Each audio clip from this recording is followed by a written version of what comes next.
भाई खैरियत से हैं? हाँ भाई खैरियत से हैं, आप लोगों की दुआएं हैं। लेकिन भाई आपके चेहरे पर मायूसी छाई हुई है। हाँ भाई थोड़ा सा टेंशन है। आखिर किस बात का टेंशन है भाई?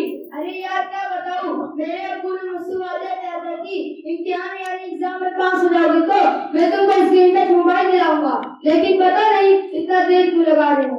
वैसे तो माशाल्लाह मेरे अब्बू बहुत अच्छे हैं, लेकिन जैसे ही मोबाइल का नाम लेता हूँ फौरन बिगड़ जाते हैं और मुझे दौड़ाने लगते हैं। पता नहीं उनको क्या हो गया। अरे यार तो फिर तेरा अब्बू कैसे अच्छे हुए? और अगर वो अच्छे होते तो क्या तुझे मोबाइल दिला देते? हाँ यार तू सही कहता है।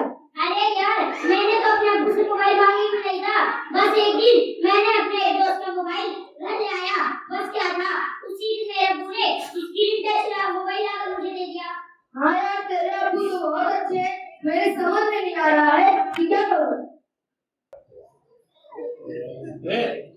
अस्सलाम वालेकुम वरहमतुल्लाहि वबरकातुहू। वालेकुम अस्सलाम वरहमतुल्लाहि वबरकातुहू।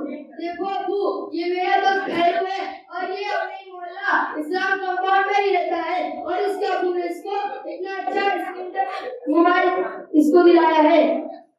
देखो बेटा, अभी तुम्हारे पढ़ाई लिखाई का वक्त है, मोबाइल से तुम्हारे तालीम का बहुत नुकसान होगा। अरे जनाब आप इतने बड़े सेठ हो, अगर तुम्हारे बेटे ने 10-20 हजार रुपए का मोबाइल मांग लिया तो क्या हो जाएगा?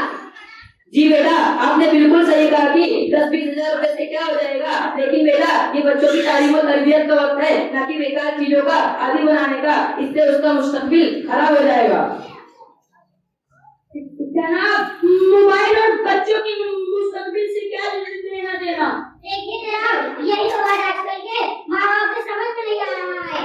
अरे भाई ये क्या बात हुई? अभी तो आप मोबाइल की बुराई कर रहे हैं, अब इसमें बच्चों के माँ बाप का क्या कसूर? मेरे भाई असल कसूर तो बच्चों के माँ बाप का ही है, क्योंकि उनको ये नहीं पता है कि कौन सी चीज हमारे बच्चों के लिए फायदेमंद है और कौन सी चीज नुकसानदायक। मेरे भाई इस मोबाइल से सबसे ज्यादा नुकसान पढ़ाई और वक्त का हो रहा है। अरे जनाब, हमारे बच्चों ने थोड़ा सा वक्त अगर मोबाइल में लगा दिया तो क्या फर्क पड़ता है? बच्चे तो मूड फ्रेश करने के लिए कुछ तो चाहिए।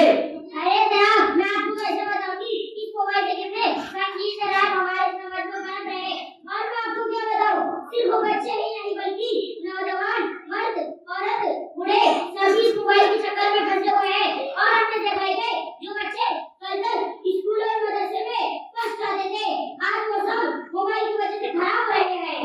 अस्सलाम वालेकुम वरहमतुल्लाहि वबरकातुहू। वालेकुम अस्सलाम वरहमतुल्लाहि वबरकातुहू। खैरियत से है मौलाना साहब? अल्हम्दुलिल्लाह मैं खैरियत से हूँ। मौलाना साहब बस मैं आप लोगों की बातें यही खड़े खड़े सुन रहा था। यकीनन आप लोगों की बातें काबिले गौर फिक्र है कि हम अपने बच्चों को इस मोबाइल की वजह से कैसे बचाएं। देखिए मौलाना साहब, यही बातें मैं इनको समझाने की कोशिश कर रहा हूँ, मगर इनको अपने बच्चों में कोई बुराई नजर ही नहीं आ रही है। क्यों भाई, क्या बात हो गई? अरे मौलाना साहब, हम इतने मेहनत से कमा कर सेठ हुए हैं और अगर उस पैसे से हमारे बच्चों की ख्वाहिश और अरमान पूरी न कर सके तो कमाने का क्या फायदा?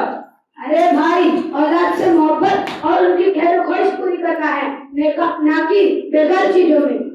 मौलाना साहब आप और कुछ औलाद के बारे में नसीहत कर दे तो बड़ी मेहरबानी होगी। जी हाँ जनाब, यह हमारे मुस्लिम कौम का हलिया बन गया है कि अच्छे लोग अपने औलाद की तरबियत के मामले में बहुत ही बेफिक्र नजर आ रहे हैं। लेकिन मौलाना साहब मोबाइल से तो हमारे बच्चों का टैलेंट बढ़ता है और इससे दीन और दुनिया के मालूमात हासिल होते हैं, और अगर घर में किसी छोटे बच्चे को मोबाइल दे दिया जाए तो उससे क्या फायदा होता है? बच्चे मोबाइल में बिजी हो जाते हैं और अपने को सुकून की नींद आती है। देखिए मेरे भाई, ये जो कुछ आपने फायदे बताए हैं वो माज़े पाना और लापरवाही की अलामत है।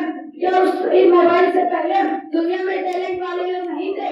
क्या इस मोबाइल से पहले दीन और दुनिया के मालूमात नहीं थी? क्या इस मोबाइल से पहले माँ बाप दीनदार और समझदार नहीं थे? जी मौलाना साहब आपने बिल्कुल सही कहा।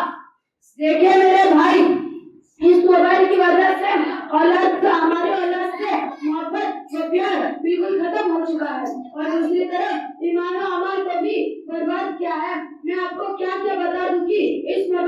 होने से कितनी बुरी आदतें जन्म ले रही हैं।